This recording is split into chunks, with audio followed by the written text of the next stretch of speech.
Join me in this video as we transform this foul 3D pie chart into an attention-grabbing bar chart that tells a compelling story. The 3D pie chart exacerbates the usual problems with pie charts while adding a dimension of confusion. This example is portraying a breakdown of revenue by state. The plethora of categories makes this an ill-suited choice for the pie chart. Coupled with a riot of colours, it fails to convey a clear narrative. We're going to start this journey by removing the 3D perspective and help simplify the view. A good practice is also to remove colour and represent your chart in grayscale. Testing in grayscale helps us ensure the visual elements are discernible, which is a vital step for accessibility.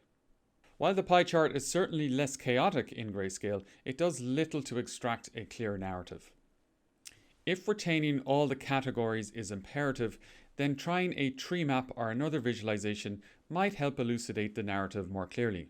By design, a tree map does not necessarily need color, so we can make it grayscale unless we want to add color to add additional meaning to the story and the narrative that we have. Now, the crux of the issue for this visualization is not the specific type of chart we need to pick. We should focus more on the message and the value that we want it to convey. Changing to a bar chart, for example, allows us to see the top and bottom performing states by revenue, facilitating a clearer analysis. However, our primary aim is to not discern just the best performing states by revenue, but also to understand their gaps to their plan, their gaps to their budget in terms of revenue. While it's certainly not the only way to represent your data in this way, showing a bar chart that has the actual as well as the gap to budget could be a compelling way to draw attention to where we need it. As you can see, the larger the red, the larger the gap, so we can focus on the states with the largest gap.